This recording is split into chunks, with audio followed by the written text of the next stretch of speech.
आज हम बात करेंगे उन मैनेजमेंट टूल्स के बारे में जो आपकी बिजनेस को ऑप्टिमाइज करने में मदद करता है। वैसे तो कई सारे टूल्स हैं जो पिछले कुछ दशक में डेवलप हुए हैं और इस्तेमाल करते आए हैं, लेकिन हम यहाँ पर टॉप के कुछ टूल्स की जिक्र करेंगे जो बड़े बड़े MNCs यूज करते आए हैं। आगे बढ़ने से पहले अगर आपने इस चैनल को सब्सक्राइब नहीं किया तो प्लीज सब्सक्राइब करें और बेल आइकन दबाएं। ऑप्टिमाइजेशन के लिए सबसे पहली टूल है बेंचमार्किंग। बेंचमार्किंग करने से आप अपनी कंपनी में काफी बड़ी मात्रा में कॉस्ट रिडक्शन कर सकते हैं। यहाँ पर आप ये देखेंगे कि आपकी कॉम्पिटिटर्स आपके प्रोडक्ट से बेहतर प्रोडक्ट कम दाम में कैसे बना पाते हैं। बेंचमार्किंग के कई तरीके होते हैं और हर कंपनी अपनी जरूरत के हिसाब से बेंचमार्किंग प्रोसेस को प्लान करते हैं, लेकिन इन सारे प्रोसेसेस में दो कॉमन स्टेप्स हैं। पहला, अपनी कंपनी की एक प्रोसेस को आइडेंटिफाई करना जो आप इम्प्रूव करना चाहते हैं, और एक कॉम्पिटिटर को आइडेंटिफाई करना जो ये प्रोसेस आपसे कहीं ज्यादा बेहतर करता हो। दूसरा काम है एक टीम को तैयार करना जो इस कॉम्पिटिटर को स्टडी करेगा और पता लगाएगा कि कॉम्पिटिटर इस प्रोसेस को बेहतर और सस्ता कैसे कर लेता है।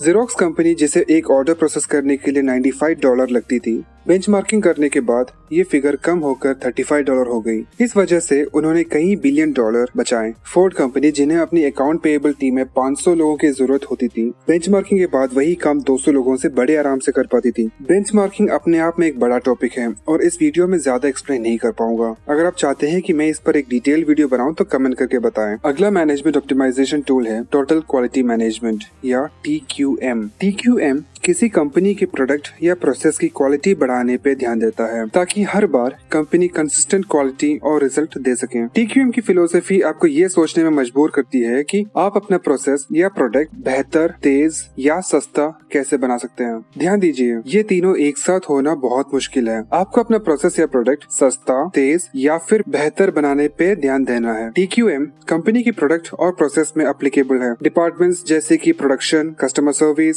सेल्स एंड मार्केटिंग और फाइनेंस इसे अपनी क्वालिटी बढ़ाने में यूज कर सकते हैं। अब ये कहना आसान है, लेकिन हर कंपनी अलग होती है और अपनी यूनिक प्रॉब्लम भी होती है। तो ये कैसे डिटरमाइन करे कि आपकी कंपनी में TQM सक्सेसफुल रहेगी या नहीं। सबसे पहले कंपनी की टॉप मैनेजमेंट का भरोसा जीतना है और उनकी कॉन्क्रीट सपोर्ट की जरूरत है।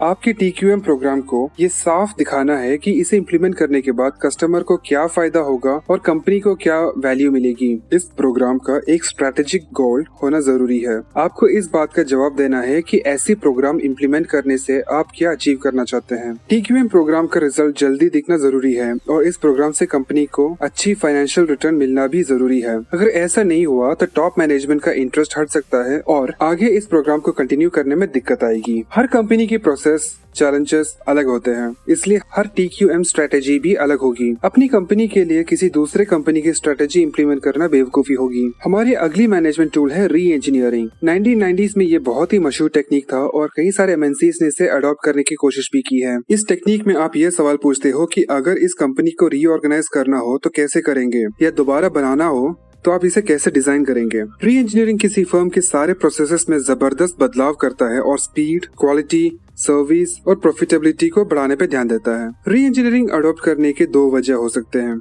एक, अगर आपको लगता है कि आपकी कंपटीशन आपसे अच्छी प्रोडक्ट या सर्विस मार्केट में लाकर या बिजनेस करने के दूसरे तरीके ढूंढकर आपको मार्केट से बाहर कर सकती है, या फिर आप लालच में आकर आपकी कंपटीशन को खत्म करना चाहते हैं। री इंजीनियरिंग ना करने की वजह भी कई सारे हैं। इसमें से दो मेन रीजन ये है कि एक तो ये कागज में बहुत अच्छा दिखता है लेकिन इम्प्लीमेंट करना उतना ही मुश्किल है। दूसरा ये है कि 2/3 से ज्यादा कंपनियों को कोई खास रिजल्ट नहीं मिला है इसे इम्प्लीमेंट करके।